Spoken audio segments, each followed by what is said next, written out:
saying for 3 days now. Me say. So e wo mu e tumi chi so wo mia hodo bi but utimi say e kromu da ho. No so aba. E kromu da ho. Lisi for na ba mu jeja kwan mu.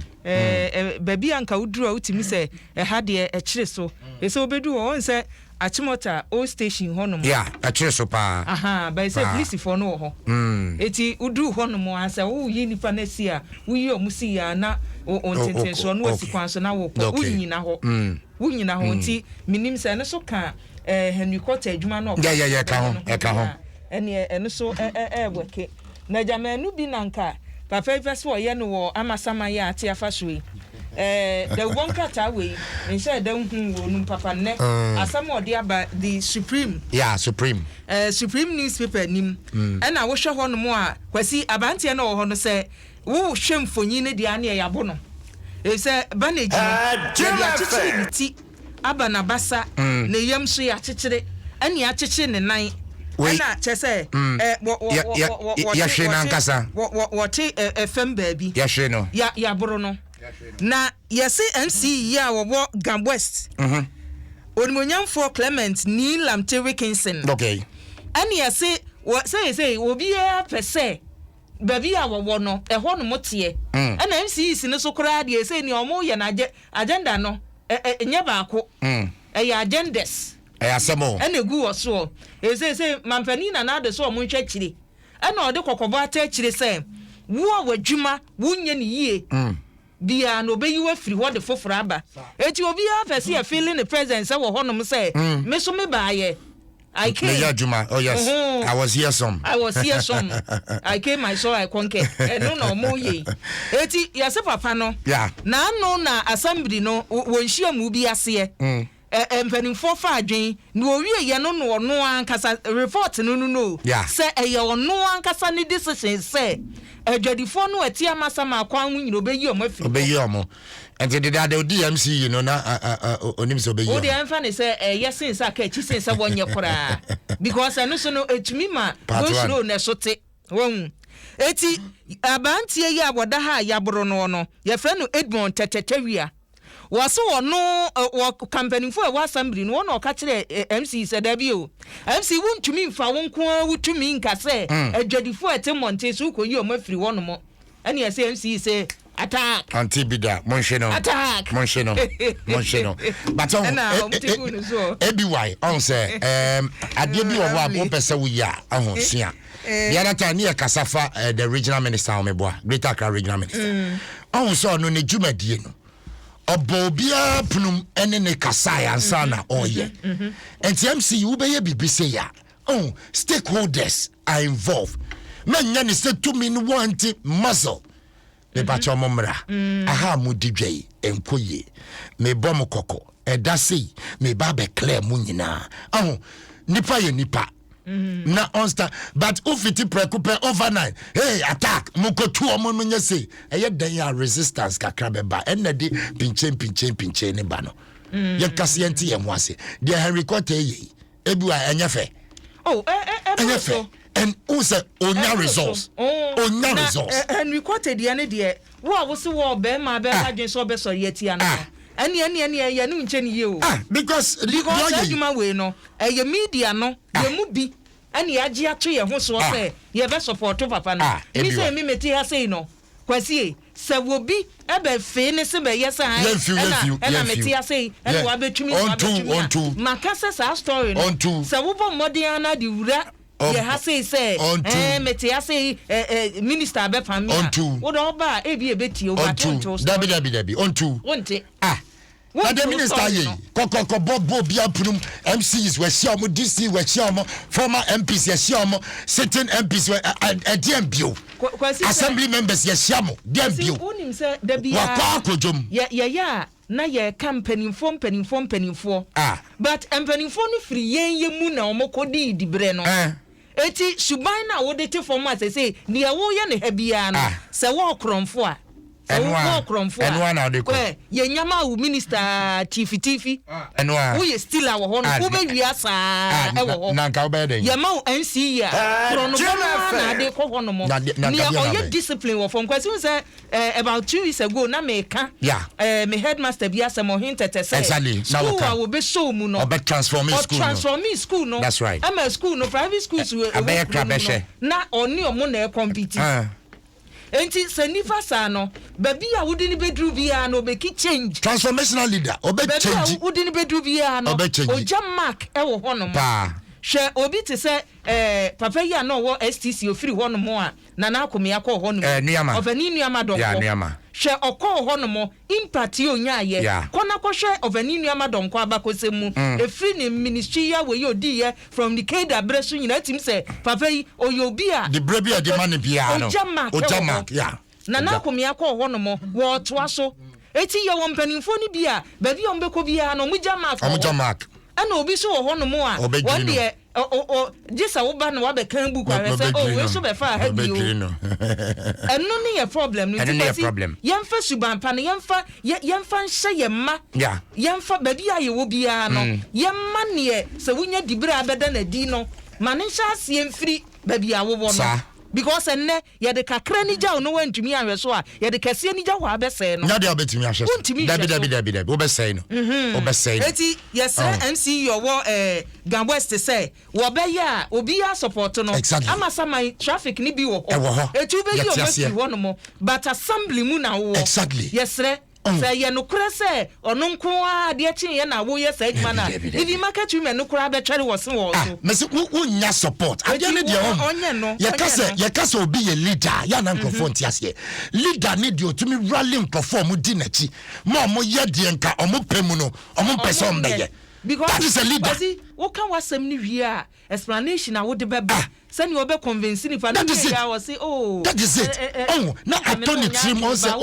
exactly nya wo de exactly but so want to me an convince ni fa no a obeka kire wo say Ghana ye den resist ye nya sika de hwe ye ma de won so de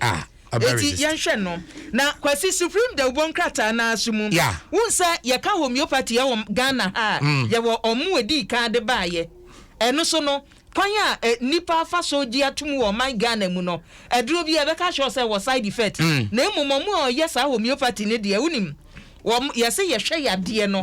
sune ne ban na ade a ye de sha no eno so betimi asi ano kwa no tinye nnuro bia na ye twe agu nipa dabi unim abani chematin ko si penni a woda no ena nei research no yese waya enuro mako dum wotwe ena food and drugs authority for se wade atum C4C for mfamra dwaso no mfa meboa ema homeopathy ayare hwe no dum wotwe 18 bekoye eti chese say food and drugs authority mpanimfo se wo hwehwe mu no ne ye wo hu ni se adurei ene ne mpanimfo twa ye se ye de kakaka ekọ ye de kakotodwe ekọ no o ma hwehwe mu se edimu ekoye eti ebresem no bigiri se nuro ni din ne ye ka hu we su ye ya diem ye ne ya diem for seed ye na chese uni baby a wo nu firi na ena me fase ekọ Ghanaian Times nkwasi great Edia na ebe ni fetima asensemone no eya dosun we yakum we eya dosun wohu ena yemfa the Ghanaian Times kata famiensa ni edi kan ya kwasi ye beka oni oba bi atwempena oba no ho eden a waboda kwasi nya serious question to answer it's a question now oni oba bi atwempena ne ho eden a waboda ebia na yinu amanye bati ba brother di anya brother di anya ebia na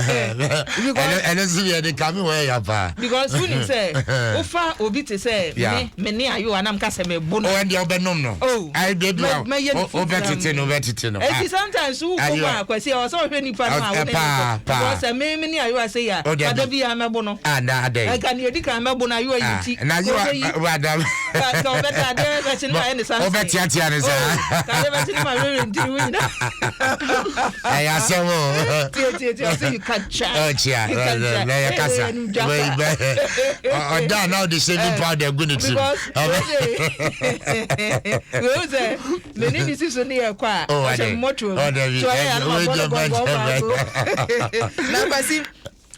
Bakunye. Yeah. Mary Quay. Eye wo ba bia mfimfini mantamu en wowo. Dodo na afre na oba ya. Yeah. Na yeso oba ya ni kunu nyanta wantawa kakra te say ayua de ya make e bia maka cho say ayua kona ko yuti na do ti no ye no rasta ba men kola. Exactly. Enya no brown bia fa me twamanim. Ana ayua ko ye ni ti ne brown en wo de ba ye. We story na make an say no. Ye me to ne ma wo. Because of what you say. No. Ani yeso oba ya ni kunta wantawa kakra ba mu ntam no. Be ma ni di kan yi ka wo ba ya wam. Oba ya hendi no si masum no abonza no o se me babo wangasa ene wo twen aba ene wo de bo oba ya pawo na oba ya si ayemienu na oba ya wura dem na wo twen se kan ene wo twitwa ba ma ni say kawo ti utim se oba ya ni hu se me mabufuo no ekọ high anya ba ni wabufuo kwasi eti aprosifo e wo mfimfini mantem no ebi wa me ba o ama wari anase empratwe ya dabi o we no enye mpratwe o woyi ene wokunu woyire ene wokunu ana otimi twese kan woni kunu so sa kwasi woni ni fati ya study no because obi o ho no mo a ebi a wo yoba so ne ho eden ena na bufu ano so ena na bufu so ano ehye eza wadi kasi ne sotoro ana obi sa awo na ase bo na mebebo wo no wotwe aba na so wode bo no na oba ya wura dem na wotwe sekan wo hu na chese oba ya twen sekan ne yeso bi antimi anso ano eti DSP are no pon ene mpanimfo e won finfini mantem so mokọ hospital won ma e ka kire o mo se oba ya na atwitwa ne kunu sa na o mo yamhye o mo o man je ndi yes wo bibie no se ne kon ho a wo de sekan ni twa sa na ne kon ne ho abie ne nsa ho a se wo do nsa ade ne kon de na nsa go kunu preku wo kunu nti abufuo kuro ofa ye de ye frɛ na abufuhyew se den ya da bi ne de won kata ande ba ya se ntawantawa ba wontam ntawantawa keke na den ya na be ma no na to twede kane wo ne ewom no no sanka be ma no ho adende anka to sa twede kane ko de sika ne ba no wa so na chim ne nsa no waje ba oba no so hwe no so hye ho opa eti we di for me no wa ye ni pinso ena foforo so ni kwasi wonsa me say krata family ensa ne yenyina ho foforo so ni na we so asefin samsa obema bi adi mfie aduasa baako ye a wono so nkran ya se afra bronu bi akuma mente sa bronu no da akuma wo hu ateda nkran ha yes nkran ya akuma na we wo hwe be wo kaneshi area ho because asem no wo kaneshi district court ono mo de call ya akuma na yes ho abantie na wadi 31 years no me fentama nyame hofuo ni bi woni oba wo nde ye ne mpena ye oba no tonton kwaduru ni anka sa ne ma ni bi babu sumi nie no ka kire oba ne se ya ba be me ya wunu se wo yira e mane hawo se bibi to akwala na e mane hawo ne be nya sika ene oba ne bi sa ne se asem a wo kan kire mu ye so kan ye so de nyabote na akwada no so wo yira nko ade sika bebe fie eti oba ni nimsa agro Prince Akwe asem na make yesi dodo na afre ni Jew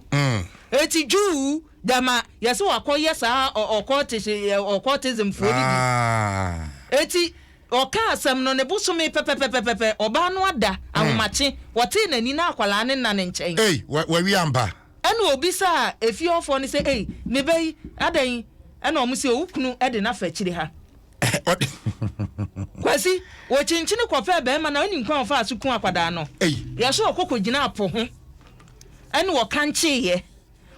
wi ene wo to wo hwim akwada ni sei won se wo to ade ato atwena yeso wo to no nsuo ni mfimfini baabi ene wo gya akwada no to ye wakuno sio na fa akwada no wakuno watu akwala na to nsuo watu akwada na to nsuo wakuno just like that because of the pesca Iradi and wo ba ni sie boso me nkura kwantuo adabi eye ne ba papa no so eye ne ba but eye mpna twe muti fie ba ko dada ba ko mu ene wo ba ni se hu sa sika we die wonni and we call Kaneshi police station eti Kaneshi police for and akwachi abantie no ama police for any sergeant apawe achana wode atwedwa se oba no a obek ode asem be se friend Rosemond ejare Rosemond and ade asem no ba ye se the boy ya wone ne tie akwada keto o ma wo no wo se obenye skanti o na kwotu akwala na dimfie sai akwala ni fie kura de o ma fama na bema wutumi eti samone a bema no edie amafo wa kukuduro bi ba o we ye friend akukuduro bone because ade na wo ye no wo dwe ho a enti ase enim awudi seman kasa eti kwan ya afa so fa so nyeska ne se me kum me ba na yemra graphic mu okunni eni ye ma mi o Sicilia Abna pa woni nie sanitation minister anti wadwuma dia se eni kote ya wie en ha de ende wo ya wie na Emmanuel Boni ena tro ede ba ye wase sanitation minister eni asoya wonu mu ochefa ewo ahonie mu eni enkran mantem mase mpanimfo a wasambiri ka ho zoom line ka ho wonyina ka bom no wa musi sesei keeping Ghana clean kwasi name shame sanction I know Osi no na dia he would be welcome wana kwasi fa bi ka ho as a name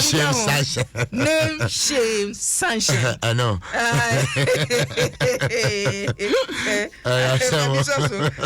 so wase ni eba no eti sesei wo a wo beto ball agu nsuom ya chewo a e kwasi asempani ni de camera na si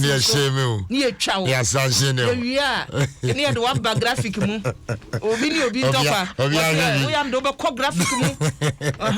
ti ya do ba graphic mu a name shame sanction ya samo ni ewo mu no eti ante so de ya wone mpanimfo akambo mu a omode eba eno no na mampani na nado say